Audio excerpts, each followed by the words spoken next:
اللهم صل على محمد وآل محمد وعجل فرجهم وأهلك عدوهم من الجن والإنس من الأولين والآخرين. أستغفر الله الذي لا إله إلا هو الحي القيوم الرحمن الرحيم ذو الجلال والإكرام وأتوب إليه. أعوذ بالله السميع العليم من الشيطان الرجيم. بسم الله الرحمن الرحيم. اللهم كن لوليك الحجة ابن الحسن صلواتك عليه وعلى آبائه في هذه الساعة وفي كل ساعة وليا وحافظا وقائدا وناصرا ودليلا وعينا حتى تسكنه أرضك طوعا وتمتعه فيها طويلا. اللهم عجل لوليك الفرج واجعلنا من أنصاره وأعوانه وشيعته وخدامه ولا تجعلنا من أعدائه ووفقنا لما تحب وترضى ولا تكلنا إلى أنفسنا طرفة عين أبدا ولا تستبدل بنا غيرنا بحق محمد وآله الطاهرين. اللهم صل على محمد وآل محمد وعجل فرجهم وأهلك عدوهم من الجن والإنس من الأولين والآخرين. محترم ناظرین، السلام علیکم ورحمۃ اللہ وبرکاتہ. معرفت اہل بیت علیہ السلام سے متعلق ہمارے اس پروگرام شمیم معرفت یعنی معرفت کی خوشبو کے دوسرے ایپیسوڈ میں میں آپ تمام حضرات کا خیر مقدم و استقبال کرتا ہوں. پہلے ایپیسوڈ میں معرفت اہل بیت علیہ السلام کی اہمیت کے تعلق سے گفتگو ہوئی تھی، جس میں حضرت امام رضا علیہ السلام کی حدیث کو عنوان بحث قرار دیا گیا تھا، کہ جس میں امام علیہ السلام نے اپنے مشہور و معروف صحابی ابو سلط حروی سے ارشاد فرمایا کہ اللہ اس بندے پر رحم کرے جو ہمارے امور کو زندہ کرتا ہے. ابو سلط نے سوال کیا کہ مولا، آپ کے امور کس طرح زندہ ہوتے ہیں؟ امام نے فرمایا کہ ہمارے علوم کو سیکھ کر اور اسے لوگوں کو سکھا کر. پھر امام نے مزید ارشاد فرمایا کہ اگر لوگ ہمارے کلام کی خوبصورتی کو جان لیں تو خود بخود ہماری اتباع کریں گے.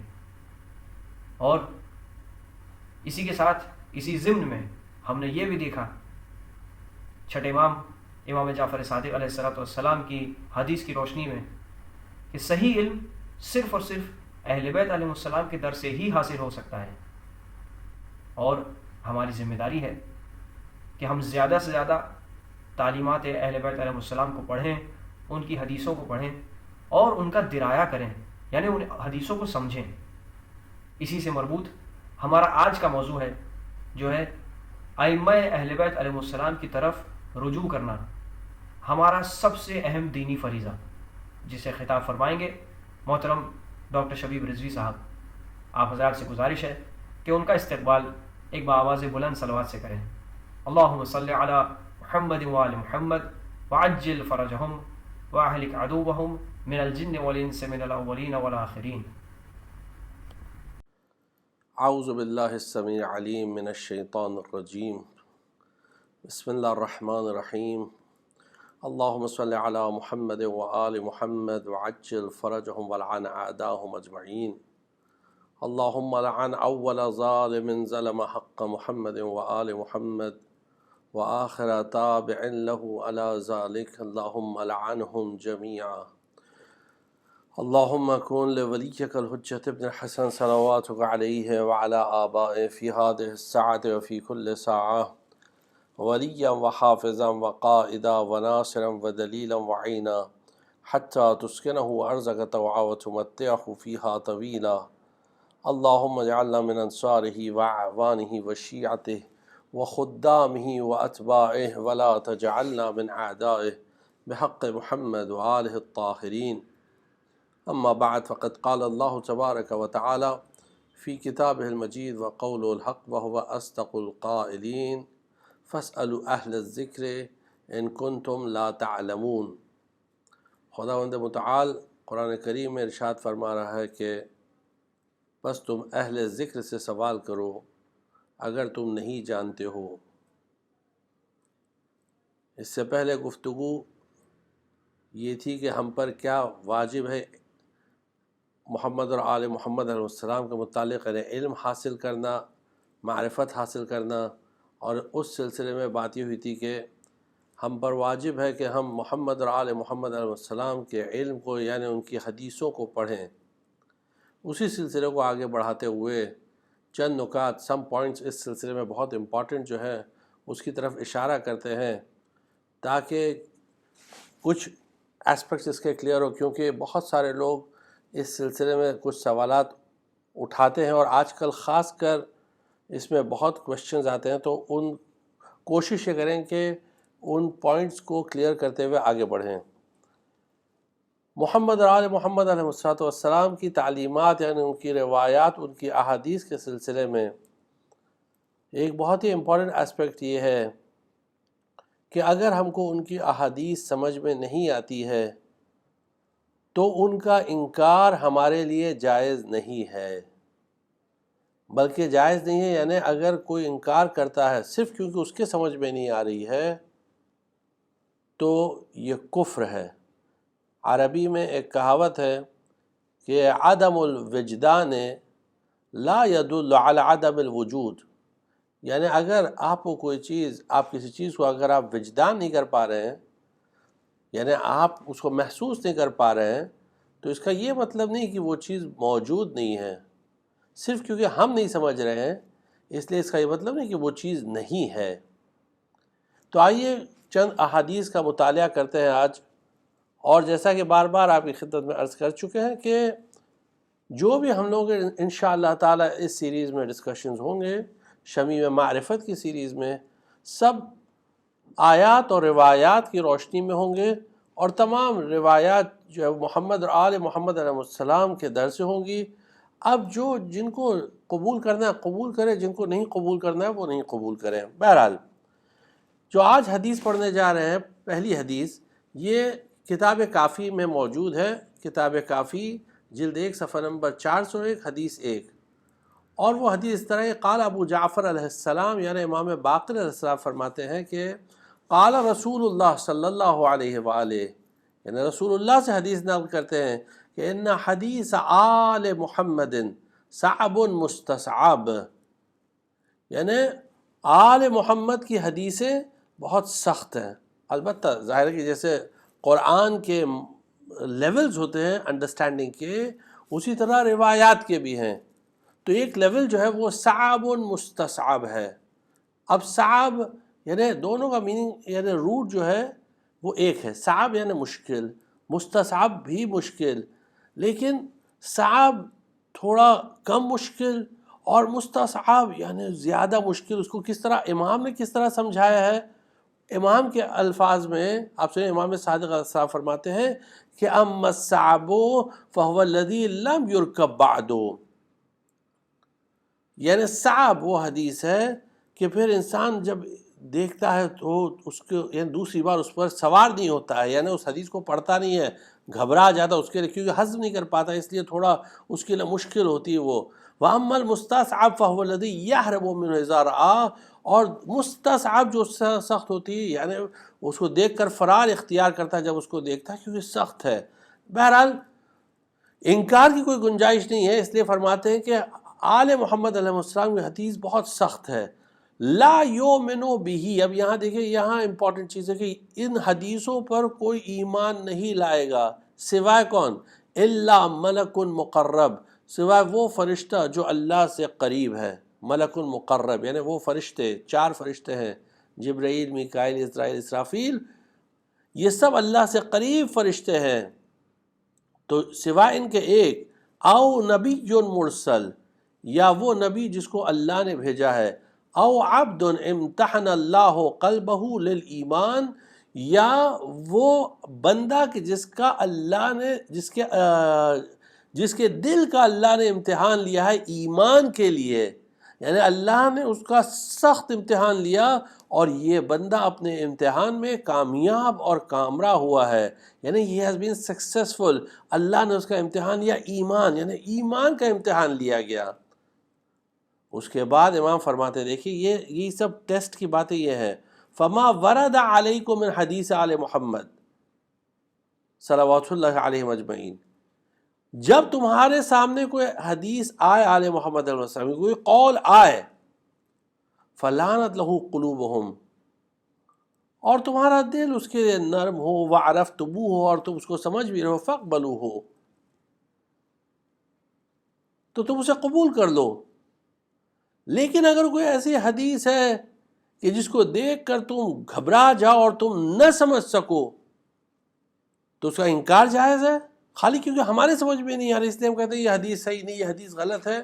فردوا الی اللہ و رسول، اس حدیث کو تم ریفر کرو، چھوڑ دو، کس کے لیے؟ اللہ کے لیے، اس کے رسول کے لیے. وَإِلَى الْعَالِمِ مِنْ آلِ محمد علیہ السلام، یعنی امام معصوم علیہ السلام کے لیے چھوڑ دو. وَإِنَّمَا الْحَالِقُ أَنْ يُحَدِّثَ أَحَدُكُمْ بِشَيْءٍ مِّنْهُ لَا يَحْتَمِلُهُ.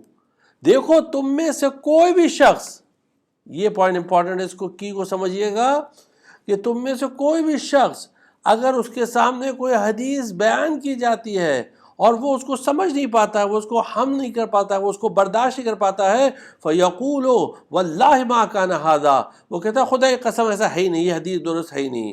وَالْإِنْكَارُ هُوَ الْكُفْرُ، اور انکار کفر ہے. یعنی یہ بہت امپورٹنٹ پوائنٹ ہے کہ ہمیں حق نہیں ہے کہ اگر کوئی چیز ہمارے سمجھ میں نہیں آ رہی ہے، ہم نے تو آج تک نہیں سنا، ہم نے تو آج تک نہیں پڑھا. بھئی ہمارا علم کا دائرہ کتنا ہے، ہم کتنا سمجھتے ہیں کہ ہم دین کے معاملے میں بہت آسانی سے فیصلہ کر رہے ہیں، بہت آسانی سے کسی چیز کا انکار کر رہے ہیں، بہت آسانی سے کسی چیز کو رد کر رہے ہیں. تو کوئی بھی چیز ایک لیول پہ اگر ہمارے سمجھ میں نہیں آ رہی ہے تو اس کا انکار نہیں کریں، بلکہ اس میں جو چیزیں روایات میں موجود ہیں وہ یہ کہ ہم آل محمد علیہ السلام کی طرف رجوع کریں، ان کی دیگر روایات کی طرف اور روایات پڑھیں، یا ان سے رجوع کریں جو اس فیلڈ کے ماہر ہیں، جن کی عمر نکل چکی ہے اس میدان میں، جن کی عمر نکل چکی ہے. مثلا دو بھائیوں نے الگ الگ ایک خط لکھا، ایک امام معصوم علیہ السلام کے پاس، شاید 10ویں امام کے پاس لکھا کہ ہم کو اپنے دین میں کس کی طرف رجوع کرنا چاہیے. امام نے جواب میں فرمایا تم ان کی طرف رجوع کرو کہ جن کی عمر نکل گئی، یعنی ایک عمر نکل گئی ہے دین میں، جن کی داڑھی سفید ہو گئی ہے، اور تمہاری اور یعنی محمد اور آل محمد علیہ السلام سے قربت اور محبت میں ان کی عمر نکل گئی ہے، اور وہ تم سے بھی محبت کرتے. مفہوم روایت یہ ہے تم سے بھی محبت کرتے، یعنی شیعوں سے محبت، یعنی خود شیعہ ہیں، شیعوں کا درد ہے، اور ان کی عمر روایات کے میدان میں نکل گئی ہے. یہ ایک بہت امپورٹنٹ ایسپیکٹ ہے جس کو ہم کو سمجھنا بہت ضروری ہے. ان کی طرف رجوع کریں، ان سے پوچھیں، اور اگر سمجھیں ان تک ایکسیس نہیں ہے، ہماری رسائی نہیں ہے، تو بہرحال حدیث رد کرنے کا حق نہیں ہے. کیونکہ آج کل بہت ایزی ہو گیا ہے، بالخصوص کچھ لوگوں کو دیکھا ہے کہ بھئی نہیں حدیثوں کو نہیں ماننا، حدیث کو نہیں ماننا ہے، پھر کس کو ماننا ہے؟ ہم صرف قرآن کو مانتے ہیں. یہ اپنے والے بولتے ہیں، یعنی غیروں کی بات نہیں ہو رہی ہے، اغیار کی بات نہیں ہو رہی ہے، نان شیعہ کی بات نہیں ہو رہی ہے، اپنوں کی بات ہو رہی ہے. شیعہ کچھ ایسے پیدا ہو گئے آج کل، نہیں ہم صرف قرآن کو مانتے ہیں، اور نہیں وہ حدیث کے کیسے بھروسہ کرے، حدیث تو ضعیف بھی ہوتی ہے اور حدیث تو یہ بھی ہوتی ہے. جناب آپ جو ہے وہ ایرے غیرے نتھو خیرے کی بات کو آپ قبول کرنے کو تیار ہیں، اور حدیث کے لیے ایک ایک چیز آپ اتنی انٹینس اسکروٹنی اس پہ رکھتے ہیں کہ حدیث صحیح نہیں ہے، اور باقی کسی کے بھی قول کو فلاں فلسفی، فلاں عارف، فلاں صوفی، فلاں اس کی بات، یہ شاعر کی بات، وہ شاعر کی بات، وہ سب کوٹ کرنے کے لیے تیار ہے. اور جہاں محمد اور آل محمد علیہ السلام کی بات آتی ہے تو آپ کہتے ہیں پتہ نہیں حدیث صحیح غلط ہے. ٹھیک ہے، اگر آپ کے سمجھ میں نہیں آ رہی ہے تو انکار جائز نہیں ہے، یہ باٹم لائن ہے، انکار جائز نہیں ہے. اور پھر اس کے بعد اس بات کا اقرار کرنا ضروری ہے کہ تمام علوم اہل بیت علیہ السلام کے پاس ہے. دیکھیے یہ کافی بھی یہ حدیث بھی جو ابھی آپ کے سامنے پڑھنے جا رہے ہیں، یہ حدیث بھی کافی میں موجود ہے، کیونکہ کافی جو اصول کافی کتب اربعہ میں سے ہے۔ لیکن یہ بات بتا دینا ضروری ہے کہ یہ جو حدیث ابھی پڑھنے جا رہے ہیں، یہ صرف اصول کافی میں نہیں ہے، بلکہ اصول کافی سے پہلے جو شیخ کلینی محمد بن یعقوب الکلینی رضوان اللہ تعالی علیہ، ان کے جو استاد تھے مرحوم صفار، ان کی کتاب تھی بصائر الدرجات، اس میں بھی روایت موجود ہے، آپ دیکھیے۔ اور اس سے پہلے مثلا تفسیر عیاشی میں موجود ہے حدیث اس طرح کی، قال ابو عبداللہ علیہ السلام، امام صادق علیہ السلام فرماتے ہیں، قول کس کا ہے؟ صادق آل محمد علیہ السلام کا۔ فرماتے ہیں یا ابا صالح، اے ابا صباح، اے ابا صباح، یا ابا صباح، نحن قوم فرض اللہ طاعتنا، ہم ائمہ علیہ السلام وہ ہیں کہ جن کی اطاعت اللہ نے واجب کی ہے۔ دیکھیے ائمہ کو اپنے آپ کو انٹروڈیوس کرنا پڑتا تھا، لوگوں کو بتانا پڑتا تھا، تب اس میں لوگ کہیں ائمہ اپنے آپ کو خود کیوں انٹروڈیوس کرتے ہیں؟ بالکل اسی طرح جس طرح رسول اللہ نے انٹروڈیوس کیا ہے۔ رسول اللہ کہتے تھے انی رسول اللہ الیکم جمیعا، انی عبداللہ آتانی الکتاب وجعلنی نبیا۔ حضرت عیسیٰ نے اپنی معرفی اس طرح کرائی، تو اسی طرح ائمہ علیہ السلام نے انٹروڈیوس کرا اپنے آپ کو، نحن قوم فرض اللہ طاعتنا، ہم وہ ہیں، ہم وہ قوم، یعنی ہم وہ ائمہ ہیں علیہ السلام کہ جن کی اطاعت اللہ نے واجب کی ہے، ہماری اطاعت واجب ہے۔ لنا الانفال ونا صف المال، انفال ہمارے لیے، انفال یعنی جو سپوائلز آف وار، جب جنگ ہوتی تھی جو اس میں سے جو مال غنیمت ملتا تھا وہ، وصف المال، خمس وغیرہ، یہ سب ہمارے لیے ہے، یعنی ہمارا حق ہے خمس پر پہلے۔ دیکھیے لوگ ان چیزوں کو سمجھ نہیں پاتے تھے کہ امام کا پہلا حق ہے، اسی لیے رسول اللہ سے آ کر شکایت کرتے تھے کہ علی نے وہ چیز کی جنگ میں علی نے وہ چیز لے لی۔ رسول اللہ صلی اللہ علیہ وآلہ وسلم فرمایا کہ علی کا حق تم سب پر، تم سب سے زیادہ ہے ان چیزوں پر، یعنی علی کا حق ایبسلیوٹ ہے، یعنی دوسرے لفظوں میں اگر علی چاہے تو تم کو کچھ نہ دے، اگر علی چاہے تو، اتنا حق ہے علی کا، مفہوم یہ ہے۔ بہرحال پیغمبر فرماتے ہیں وَلَا صَفُّ الْمَالِ وَنَحْنُ الرَّاسِخُونَ فِي الْعِلْمِ، ہم راسخون فی العلم ہیں۔ دیکھیے یہاں بھی راسخون فی العلم یعنی دوز فرملی انٹرنسڈ ان نالج، یعنی وہ جن کو اللہ نے اپنا علم دیا، جو علم میں سینچے ہوئے ہیں، راسخ ہیں، راسخون فی العلم۔ یہ قرآن کی آیت سے لیا گیا، سورہ آل عمران کی آیت نمبر 7 ہے، جس میں آیات متشابہ کا ذکر ہو رہا ہے کہ اللہ کہہ رہا ہے کہ هو الذی انزل علیک الکتاب منہ آیات محکمات ہن ام الکتاب واخر متشابہات، یعنی وہ وہی ہے جس نے تم پر کتاب نازل کی، هو الذی انزل علیک الکتاب، جس میں اس کتاب میں کچھ آیتیں ایسی ہیں جو محکمات ہیں، یہ ام الکتاب ہیں، اور کچھ دوسری آیتیں ہیں جو متشابہات ہیں۔ فَأَمَّا الَّذِينَ فِي قُلُوبِهِمْ زَيْغٌ، لیکن جن کے دلوں میں کجی ہے، تفسیر میں کجی یعنی شک، جن کے دلوں میں شک ہے، ان کے پاس یقین نہیں ہے، ان کے پاس ایمان نہیں ہے، فَيَتَّبِعُونَ مَا تَشَابَهَ مِنْهُ، تو وہ کیا کرتے ہیں کہ وہ تلاش کرتے ہیں، وہ پیروی کرتے ہیں، یتبعون کس کی؟ متشابہات کی، یعنی انکلیئر ورسز کی، ایمبیگوس ورسز کی، جو واضح نہیں ہے، ان آیات کی، ان کی اتباع کرتے ہیں۔ اور اس اتباع اور اس فالو کرنے کا مقصد کیا ہے، ان کا ایم کیا، پرپس کیا ہے؟ ابتغاء الفتنۃ وابتغاء تعویلہ، وہ تلاش کرتے ہیں فتنہ، وہ فتنے کو ڈھونڈتے ہیں، ان کو فتنہ برپا کرنا ہے، اور وہ اس کی تعویل خود سے تلاش کر رہے ہیں، جبکہ اس کی تعویل اللہ کہہ رہا ہے وَمَا يَعْلَمُ تَعْوِيلَهُ إِلَّا اللَّهُ، جبکہ اس کی تعویل کوئی نہیں جانتا۔ وَالرَّاسِخُونَ فِي الْعِلْمِ، اور راسخون فی العلم۔ اب یہاں دیکھیے دشمنوں نے ایک کام کیا اور بڑا زبردست کام کر دیا، انہوں نے یہ کر دیا کہ کہا کہ یہ وَمَا يَعْلَمُ تَعْوِيلَهُ إِلَّا اللَّهُ، اللہ کے اوپر ایک میم چھوٹا سا لگا دیا، میم یعنی کہہ دیا یہ وقف لازم ہے، یہاں رک جانا ہے کہ اس کی تعویل، اس کا انٹرپریٹیشن کوئی نہیں جانتا یہ متشابہات کے سوائے اللہ کے. اور اس کے بعد راسخون فی العلم، وہ لوگ جو علم میں سچے ہوئے، جو ایک دم ڈوبے ہوئے ہیں، جو سیچے ہوئے علم میں، ان کو الگ کر دیا، ان کو الگ کر دیا اس اللہ سے.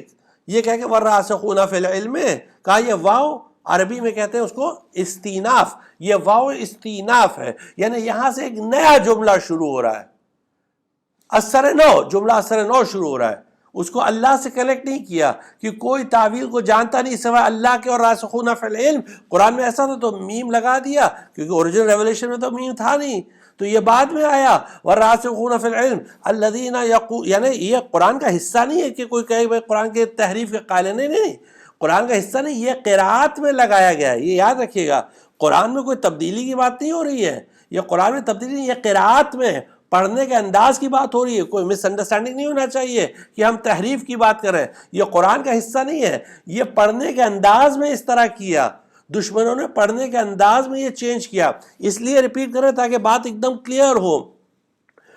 لا یعلم تاویلہ وما یعلم تاویلہ الا اللہ، اور پھر کہا والراسخون فی العلم الذین یقولون آمنا بہ کل من عند ربنا، کہ راسخون فی العلم وہ ہے کہ جو کہتے ہیں کہ ہم ان تمام چیزوں پر لائے ایمان لائے کہ جو ہمارے پروردگار کی طرف سے ہے. تو اولاً تو یہ دو میں کوئی کنیکشن ظاہراً ہے نہیں، اور دوسری بات یہ ہے کہ یہ میم جو وقف لازم کا ہے کہ یہاں رک جانا چاہیے، کس نے لگایا یہ کب سے یہ آیا؟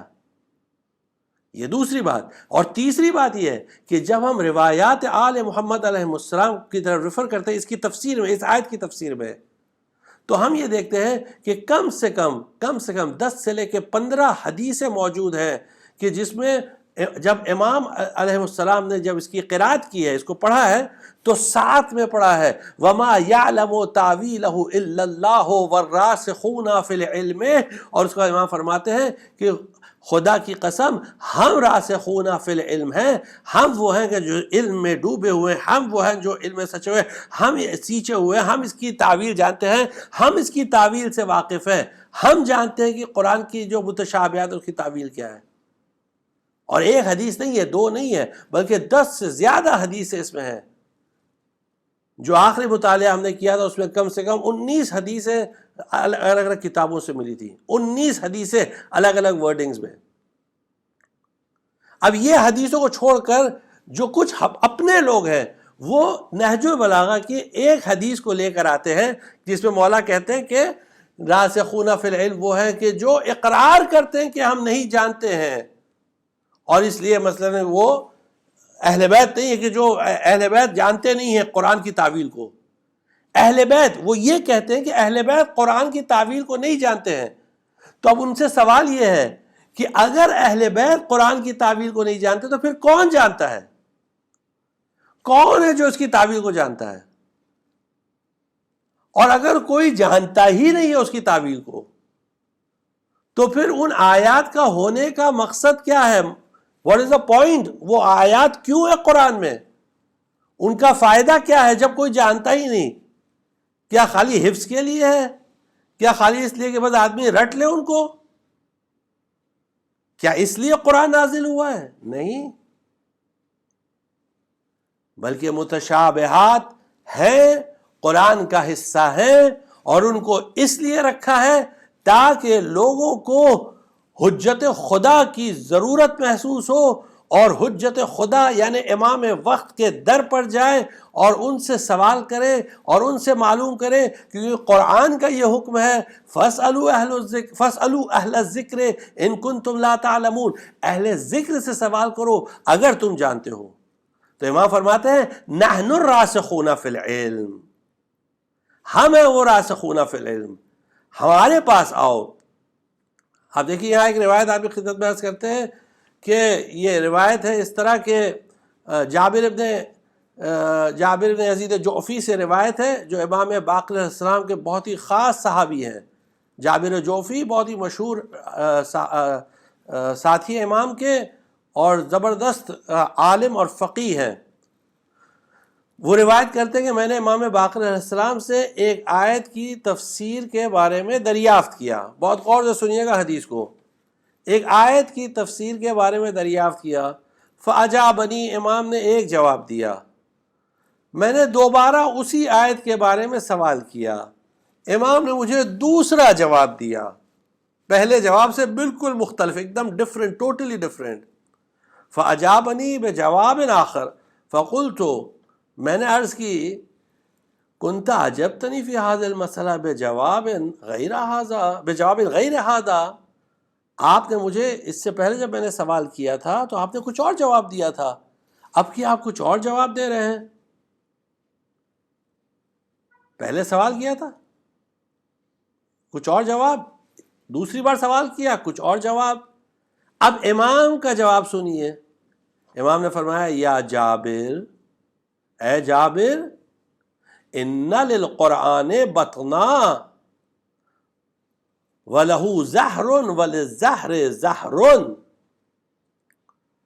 قرآن کے لیے ایک باطن ہوتا ہے، یعنی اس کا ہڈن میننگ، وَلِلْبَطْنِ بَطْنًا، اور اس باطن کے پیچھے ایک باطن ہوتا ہے، اور ایک ظاہر ہوتا ہے، اور ظاہر کے پیچھے ایک اور ظاہر ہوتا ہے. یعنی باطن کے پیچھے باطن، ظاہر کے پیچھے ظاہر، یعنی اس میں کئی لیئرز ہوتے ہیں، کئی لیولز ہوتے ہیں، ظاہری اپیرنٹ میننگ کے بھی، کنسیلڈ میننگ کے لیے بھی. یا جابر، یہ حدیث بہت غور سے سنیے گا. وہ لوگ جو کہتے ہیں کہ ہم کو خود سوچنا چاہیے قرآن کے بارے میں، یقیناً سوچئے، قرآن پر تدبر کرنا، فکر کرنا، کنٹمپلیٹ کرنا ضروری ہے، لیکن محمد اور آل محمد علیہ السلام کی تعویلات اور تعلیمات کی روشنی میں اگر سوچیں گے تو آپ بہت کچھ سمجھیں گے. اب دیکھیے امام نے کیا فرمایا، یا جابر وَلَيْسَ شَيْءٌ أَبْعَدَ مِنْ عُقُولِ الرِّجَالِ مِنْ تفسیر القرآن، کوئی بھی چیز لوگوں کی عقلوں سے اتنی دور نہیں ہے، اتنی بعید نہیں ہے جتنا تفسیر قرآن، جتنا تفسیر قرآن. ان الآیۃ یکون اولها فی شیء وآخرها فی شیء، کوئی بھی آیت ہوتی ہے جس کی ابتدا ایک چیز کے بارے میں ہوتی ہے اور آخر کسی اور چیز کے بارے میں ہوتی ہے، اور وہ ایک کلام لگتا ہے لیکن اس کے معنی مختلف ہوتے ہیں. یہ قرآن ہے. تو اب اس میں ہو سکتا ہے کوئی سوال کرے کہ تو کیا ظاہر قرآن حجت نہیں ہے؟ تو یقینا ظاہر قرآن حجت ہے، اس سے کوئی انکار نہیں کرتا ہے کہ ظاہر قرآن یعنی جو اپیرنٹلی ہم لوگ دیکھتے ہیں بغیر تعویل کے، بغیر تفسیر کے، وہ بھی حجت ہے، لیکن وہ کافی نہیں ہے، وہ کافی نہیں ہے. اگر پورے قرآن کو مکمل سمجھنا ہے تو در محمد اور آل محمد پر جانا ضروری ہے، واجب ہے. قرآن نے اور روایات نے صرف اسی طرح نہیں کہا کہ فَاسْأَلُوا أَهْلَ الذِّكْرِ، قرآن کی آیت ہے، یا پیغمبر نے فرمایا اَنَا مَدِينَةُ الْعِلْمِ وَعَلِيٌّ بَابُهَا، صرف ایسے ہی نہیں کہا، یعنی اس کے پیچھے حکمت ہے، حکمت پوشیدہ ہے، وزڈم ہے، ریشنال ہے کہ بھئی کیوں کہہ رہے پیغمبر کہ علی کے پاس جاؤ. فَمَنْ أَرَادَ الْمَدِينَةَ وَالْحِكْمَةَ فَلْيَأْتِ مِنْ بَابِهَا، وجہ یہی ہے اور اس کے علاوہ کوئی دوسری وجہ نہیں ہے. اور اسی لیے روایات میں بہت ہی صاف طریقے سے اور قرآن کی روشنی میں دیکھیے اہل بیت علیہ السلام نے وضاحت کی.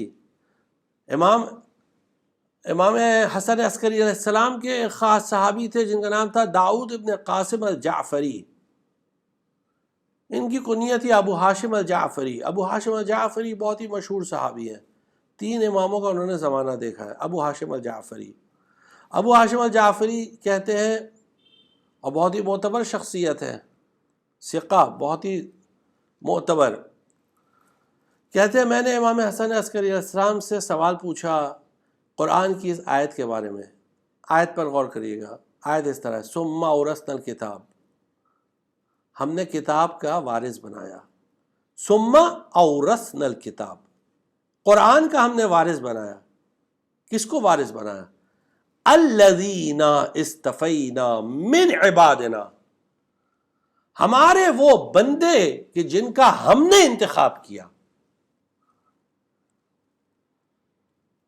اللہ کہہ رہا ہے ہم نے وارث بنایا.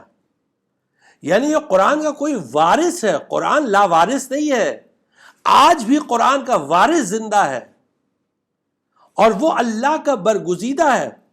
اللہ نے قرآن کو لاوارث نہیں چھوڑا ہے. تو جب ابو ہاشم جعفری نے جب یہ سوال پوچھا تو امام نے جواب میں فرمایا فقال علیہ السلام کلہم من آل محمد علیہ السلام. اے ابو ہاشم، یہ سب کے سب آل محمد میں سے ہیں علیہ السلام. یعنی وارث کون ہے؟ آل محمد علیہ السلام. اور یقینی طور پر ان کے علاوہ کوئی اور ہے بھی نہیں.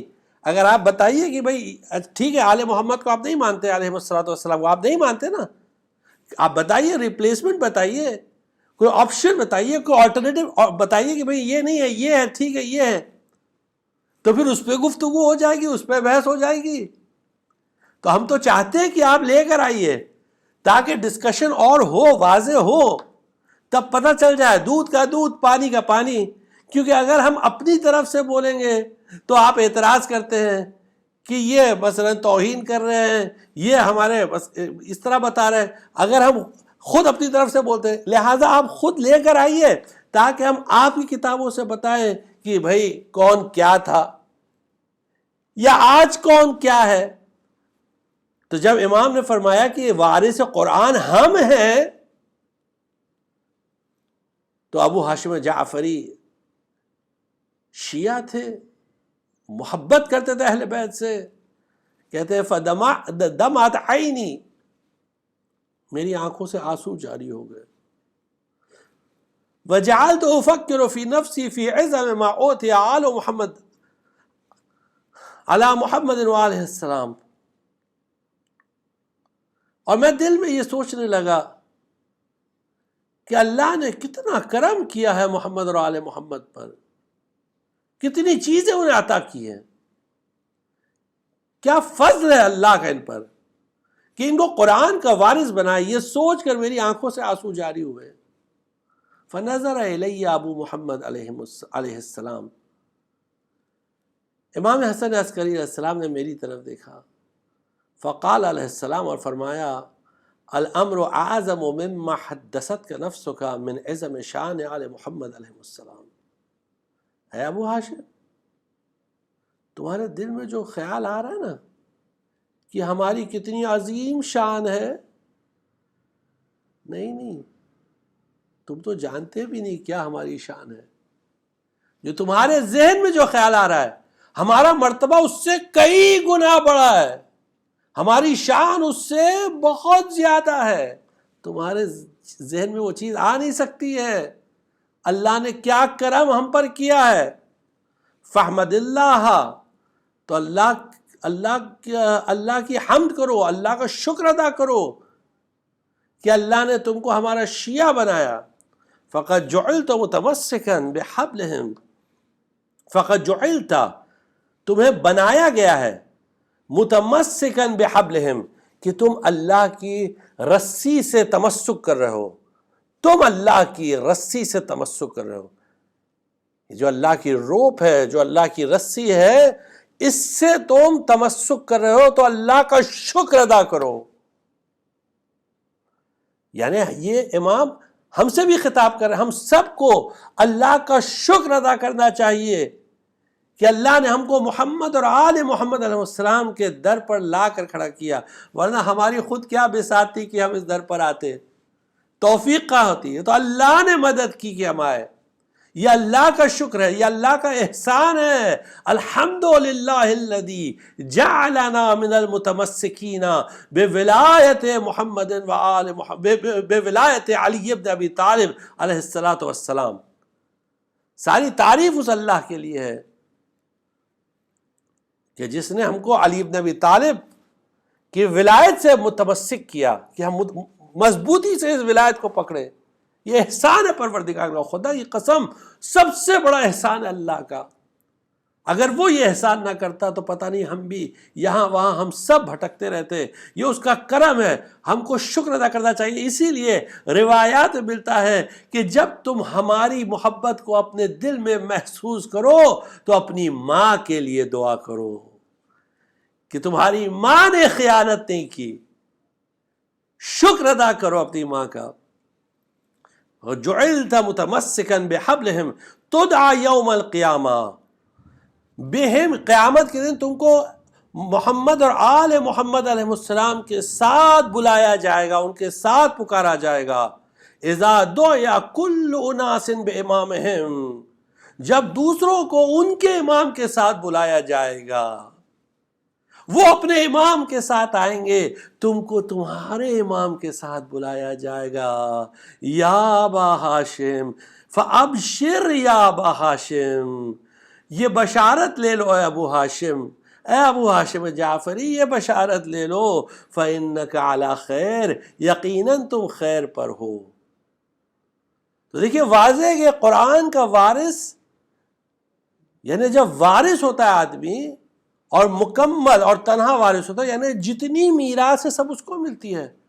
تو پورے قرآن کا علم ہے, محکم کا بھی ہے, متشابہ کا بھی ہے, ناسخ کا بھی ہے, منسوخ کا بھی ہے, مقطعات کا بھی ہے, تمام کلمات کا ہے, ہر چیز کا ہے.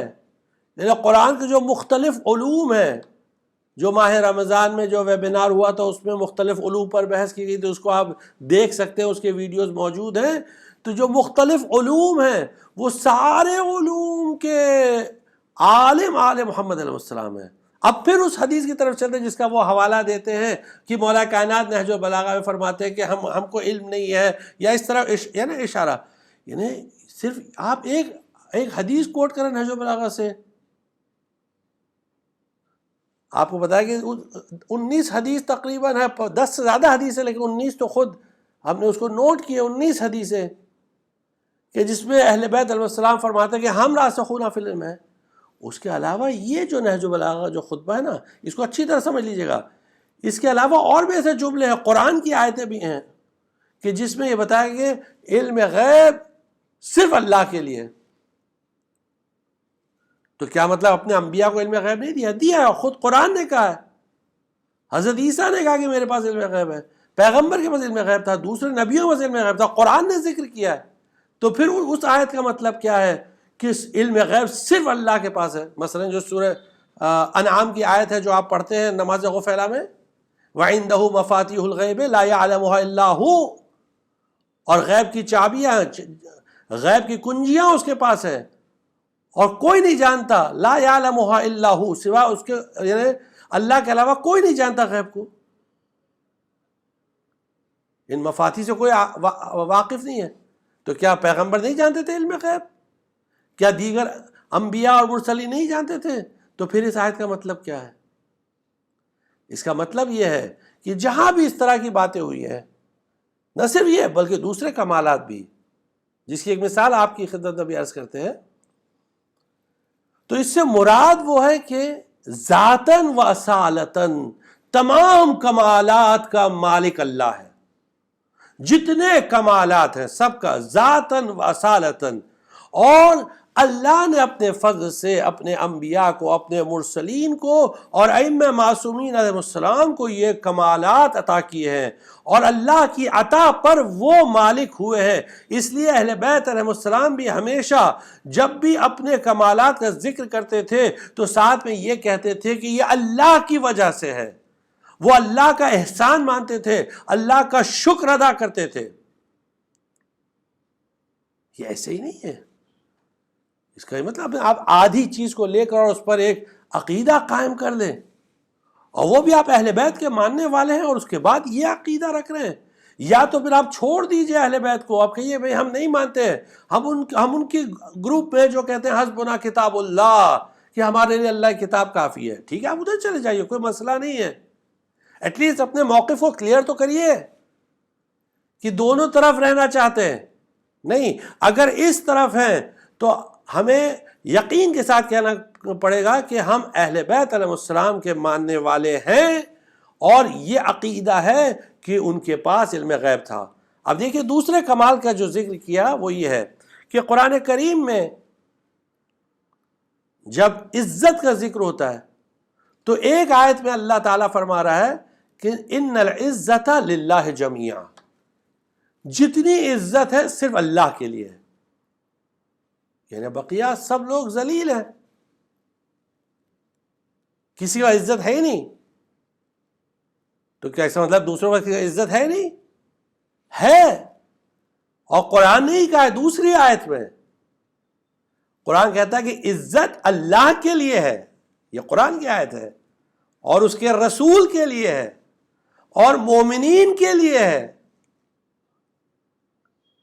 اب اس کا مطلب کیا ہوا؟ ایک طرف تو اللہ کہہ رہا ہے عزت صرف اللہ کے لیے ہے، لیکن دوسری طرف کہہ رہا ہے عزت اللہ کے لیے ہے اور اس کے رسول کے لیے ہے اور مومنین کے لیے ہے. مطلب یہ کہ ذاتاً اور اصالتاً یعنی اصلاً اوریجنلی یہ تمام کمالات کا مالک اللہ ہے. عزت بھی اس کے لیے ہے، اس کے اختیار میں ہے. اس نے اپنے اختیار سے اپنے رسول کو عزت دی اور تمام مومنین کو عزت دی. تو اب اللہ جس کو عزت دیتا ہے تو وہ باعزت ہوتا ہے، اللہ جس کو ذلیل کرتا ہے تو وہ ذلیل ہوتا ہے. اسی لیے آپ دیکھیے، آپ خود قرآن کریم کی آیت کا مطالعہ کریے، سورہ آل عمران کی آیت ہے، آپ پڑھتے ہیں نماز کے بعد تعقیبات میں، قرآن کی آیت ہے، قل اے پیغمبر کہہ دیجئے، قل اللہم اے اللہ، مالک الملک، تو ملک کا مالک ہے، یعنی تمام ملکیت جتنی بھی سب تیرے اختیار میں ہے. مالک الملک تؤتی الملک من تشاء، تو جو ملکیت جس کو دینا چاہتا ہے دے دیتا ہے. من تشاء اپنی مرضی سے جس کو دینا چاہتا ہے دیتا ہے. تؤتی الملک من تشاء وتنزع الملک ممن تشاء، اور جس سے چاہتا ہے عزت سلب کر ملک سلب کر لیتا ہے. وتعز من تشاء وتذل من تشاء، جس کو چاہتا ہے عزت دیتا ہے، جس کو چاہتا ہے ذلیل کرتا ہے. جس کو چاہتا ہے ملک دیتا ہے، جس سے چاہتا ہے سلب کر لیتا ہے، جس کو چاہتا ہے عزت دیتا ہے، جس کو چاہتا ہے ذلیل کرتا ہے. بیدک الخیر، اختیار تیرے ہاتھ میں، اختیار اللہ کے ہاتھ میں، تمام اختیارات ذاتاً و اصالتاً. اور پھر اگر اللہ چاہتا ہے تو جس کو چاہتا دیتا ہے. تو اللہ خود قرآن میں کہہ رہا ہے ان العزت للہ وللرسول وللمؤمنین، عزت اللہ کے لیے ہے، اس کے رسول کے لیے ہے اور مومنین کے لیے ہے. جب بات واضح ہے تو یہ عزت جب آئی مومنین کے پاس تو مومنین میں کیا امیر المومنین نہیں ہے؟ کیا مومنین میں آل امیر المومنین نہیں ہے؟ اگر امیر المومنین اور آل امیر المومنین میں نہیں ہے تو کیا پھر ایرے غیرے نتھو خیرے ہے کہ جن کو اللہ نے عزت دی ہے؟ عجب، واقعاً عجیب دلیلیں لوگ پیش کرتے ہیں. تو یہ ایک بہت ہی اہم نقطہ ہے جس کی طرف ہمیں رجوع کرنا ہے.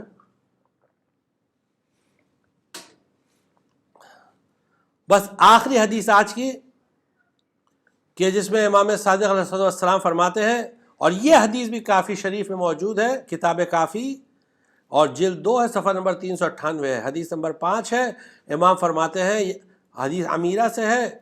عمیرہ کہتا ہے کہ میں نے امام صادق علیہ السلام سے یہ حدیث سنی کہ امر الناس بمعرفتنا، لوگوں کو حکم دیا ہے کہ ہماری معرفت حاصل کریں. لوگوں کو حکم دیا گیا ہے، ہمارے پر واجب ہے کہ امام کو پہچانیں. یعنی جب اللہ معرفی کرواتا ہے تو لوگوں کا کام ہے تصدیق کریں، تسلیم کریں. معرفتنا والرد الینا، اور ہماری طرف رجوع کریں. یہ امام صادق علیہ السلام فرما رہے ہیں. اور ایک آدمی جو دعویٰ کر رہا ہے کہ میں شیعہ ہوں، وہ امام کی طرف رجوع نہیں کر رہا ہے، کہتا ہے ہم کو ضرورت نہیں ہے امام کی طرف رجوع کرنے کی. والرد الینا والتسلیم لنا، اور نہ صرف رجوع کرنا ہے بلکہ اگر ہم نے جو بات کہہ دی اس کے سامنے تسلیم کرنا ہے، سبمٹ کرنا ہے. سبمیشن واجب ہے. تو یہاں حدیث کے پہلے حصے میں امام نے 3 چیزیں فرمائی کہ او میرا الناس، لوگوں کو حکم دیا گیا ہے. کس نے حکم دیا؟ اللہ نے حکم دیا ہے، رسول اللہ نے حکم دیا ہے صلی اللہ علیہ وآلہ، حکم دیا ہے 3 چیزوں کا. ایک معرفت اہل بیت، 2 رد الی اہل بیت. رد الی عربی میں رد کہتے ہیں مثلا رجوع کرنے کو، ہاں الرد الی یعنی رجوع کرنا، ان کی طرف ریفر کرنا، رد کرنا ریجیکٹ کرنا نہیں. جب رد و الا آتا ہے یعنی ریجیکٹ کرنا، رد و الا آتا ہے یعنی ان کی طرف رجوع کرنا. تو کنفیوز نہ ہو، بیکاز بہت سارے لوگ پھر اردو کے اعتبار سے رد لے لیں گے، رد کرنے کی بات کی. نہیں، یہ عربی زبان ہے تو تھوڑی اچھی طرح سمجھ لیجئے گا. وَالرَّدُّ إِلَيْنَا یعنی ہماری طرف رجوع کریں، وَالتَّسْلِيمِ لَنَا اور ہمارے سامنے سبمٹ کریں، تسلیم کریں. ثم قال پھر حدیث غور سے سنیے گا، بہت غور سے سنیے گا، بالخصوص وہ لوگ جو کہتے ہیں ہم کو اہل بیت کی ضرورت نہیں، ہم قرآن خود سمجھ لیں گے، وہ سن لیں خاص کر.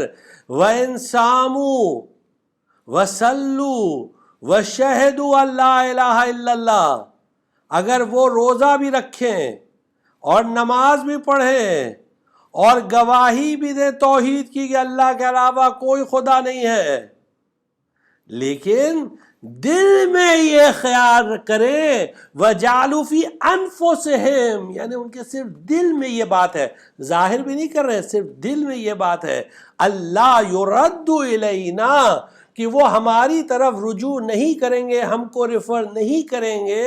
کانوا بذالک مشرکین تو اس کی بنا پر وہ مشرک ہو جائیں گے.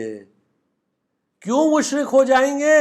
کیونکہ انہوں نے اللہ کے حکم کو اور اس کے رسول کے حکم کو چھوڑ دیا اور اپنی خواہشات کو، اپنی انانیت کو، اپنی پرائیڈ کو، اپنے ایگو کو، اس کو فالو کیا اہل بیت کو چھوڑ کر کہ ہم کیوں ان کی طرف رجوع کریں. یہ غرور ہے، علمی غرور کہ ہم اہل بیت کی طرف رجوع نہیں کریں گے اور ہم کو ضرورت نہیں ہے. اور حدیث تو بہت ساری غلط ہوتی ہے، اور حدیث تو اس طرح یعنی جتنے عیب ہے سب حدیثوں میں نکالتے ہیں اور خود یہ نہیں دیکھتے بھائی ہم کس کو پڑھ رہے ہیں. اور یہ وہی افراد ہیں جو کوئی بھی ویسٹرن آتھر کو قبول کرنے کو تیار ہیں، یہ وہی افراد ہیں جو کسی بھی فلاسفر کو قبول کرنے کو تیار ہیں، یہ وہی افراد ہیں جو کسی بھی صوفی کو قبول کرنے کو تیار ہیں، کسی بھی عارف کی بات قبول کرتے ہیں، کسی بھی شاعر کی بات قبول کرنے کو تیار ہیں، آنکھ بند کرے باتوں کو قبول کرتے ہیں. جب اہل بیت علیہ السلام کی بات آتی ہے تو کہتے ہیں پتہ نہیں یہ حدیث ضعیف ہے، پتہ نہیں یہ حدیث مثلا معتبر ہے یا معتبر نہیں ہے. اور اس طرح علم اوور نائٹ یہ لوگ علم الحدیث کے ایکسپرٹ ہو جاتے ہیں. اور یقین جانیے یہ وہ افراد ہیں جو حدیثوں سے بالکل واقف نہیں ہیں، یہ حدیثیں پڑھے بھی نہیں ہیں، جانتے بھی نہیں ہیں. اور یہ اہل بیت علیہ السلام کی مظلومیت کا ایک پہلو ہے. امیر المومنین علیہ السلام بس اسی چیز کو دیکھ رہے تھے. جب ان کی خلافت غصب ہوئی تو انہوں نے مولا کائنات نے ایک خطبہ پڑھا جس کو کہتے ہیں خطبہ ایک شقشقیہ. اور اس خطبے میں مولا کیا فرماتے ہیں؟ مولا فرماتے ہیں کہ صبرت وفی العین قضا وفی الحلق شجا ارات راسی نحبا. میں نے صبر کیا، میں نے صبر کیا جبکہ میری آنکھوں میں کانٹے پڑے ہوئے تھے. وفی العین قضا وفی الحلق شجا میرے گلے میں ہڈی اٹکی ہوئی تھی. میں دیکھ رہا تھا میری میراث لوٹی جا رہی ہے. علی دیکھ رہے تھے کہ جو ان کی جگہ پر بیٹھا ہوا ہے وہ کس طرح دین کی باتیں کر رہا ہے، کس طرح دین سے کھلواڑ کر رہا ہے. دعویٰ تو ہے کہ رسول اللہ کا خلیفہ، لیکن دین بک رہا ہے، دین جا رہا ہے. میں دیکھ رہا ہوں کہ میری میراث لوٹی جا رہی ہے. اور یہ سلسلہ چلتا چلا رہا تھا. علی علیہ السلام کے بعد ایک ایک امام خود امام صادق علیہ السلام کے زمانے تک یہ بات آئی. ایک ایک امام کو اسی لیے زہر دیا گیا. امام صادق علیہ السلام کے سامنے بھی یہی بات آئی کہ لوگ آتے تھے، درس میں بیٹھتے تھے، شاگردی کرتے تھے اور سیکھنے کے بعد جا کر اپنا ایک نیا مکتب فکری بنا لیتے تھے کہ ہم تو فلاں ہیں، ہم تو فلاں ہیں، ہم تو فلاں ہیں، اور دین کے ساتھ کھلواڑ کرتے تھے۔ امام صادق بھی دیکھ رہے تھے کہ میں دیکھ رہا تھا میری میراث لوٹی جا رہی ہے۔